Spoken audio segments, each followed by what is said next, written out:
The best part of waking up, coffee talk with Uncle Lou. Good morning.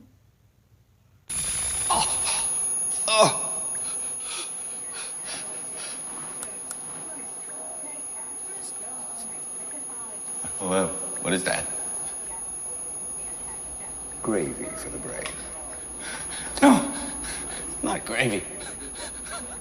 Please, please. Oh, not gravy. No, not gravy. No, God, no. Don't do this to me, please. Oh! Good morning. Uncle Lou here. Yep. Back by popular demand. There. Yep. I did a coffee talk the other day. It was the first one I'd done in a while.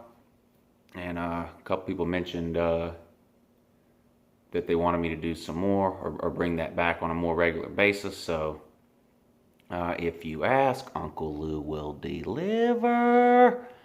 Yep. So this is another heart-wrenching edition here of Coffee Talk with Uncle Lou.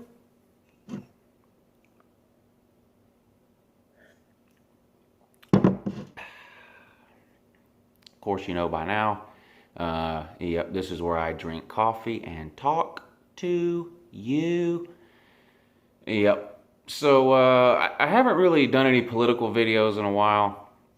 It's kind of hard during football season because that occupies most of my free time. But I'm just kind of curious with some of these. You know, we've had a couple of Republican debates already. In the news every day now is talking about the presidential election, even though it's still a little over a year away. Yep, primaries do start in January though. Yeah, but I'm curious. You guys can let me know. But if the election were now, who would you vote for? Well, two things. Who would you vote for? And who do you think is ultimately going to win? I realize that might be the same person, but in a lot of cases, you know, you may like one particular person, but you don't think they have a chance to win. Me, for example, I do like Rand Paul. However, I don't think he's going to even make it out of the Republican primary, much less win a general election. But anyway, I know a lot of you Fox News junkies watch Uncle Lou. So let me know which one of these brain dead Republicans you plan on voting for. Yep. And then you MSNBC Looney Tunes can let me know which socialist you're voting for. That would be great. I'm just curious. Yep. And please remember, if Fox News is your only source of information, then you're lost as a human. Please turn that crap off. It's rotting you from the inside out. It's gravy for your brain. That's all it is. Turn that crap off. Thank you. Yep.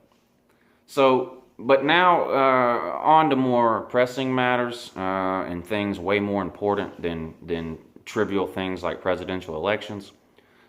This week's Georgia game, we take on Tennessee.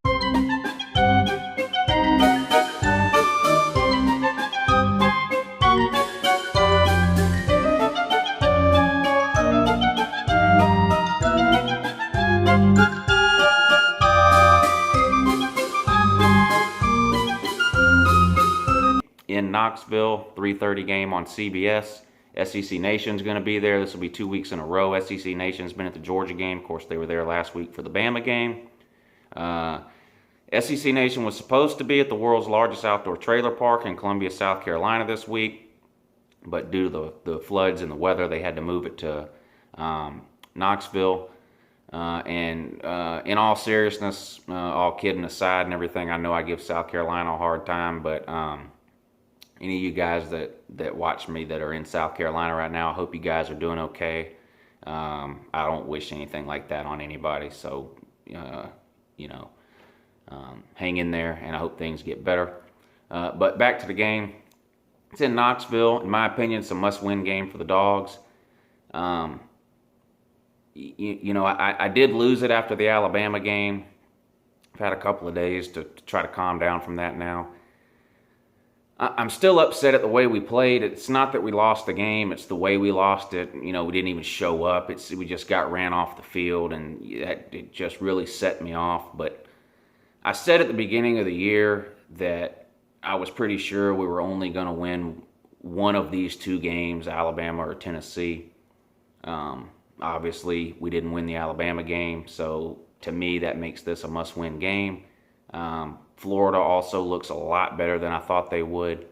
So that's another one that is going to be tough, but we have to focus on the Tennessee game right now. This is a must-win game. We can't take 2 losses in the SEC right now, especially with Florida playing this well.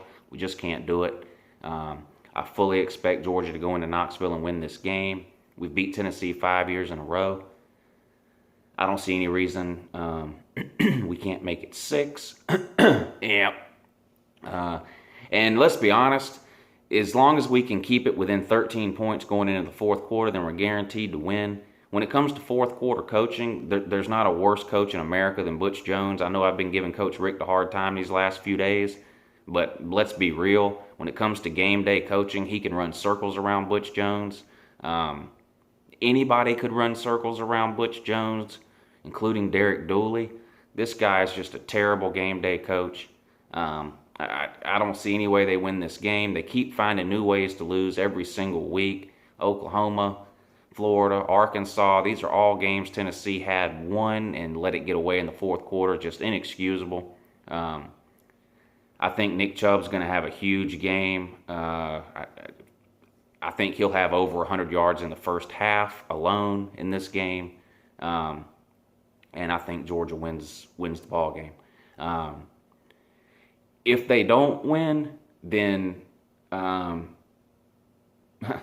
if Georgia loses this game, then last week's message that I sent to Mark Richt after the Alabama game will look like a fairy tale compared to what happens after this game. I'll unleash on him. People say with the Alabama game, oh, you knew Alabama was going to win. They had a loss. They couldn't, it was a must-win game for Alabama, so Nick Saban coached his guys up and had them ready to play. Well, let's see what you can do, Coach Richt. This is a must-win game for UGA and for you, sir.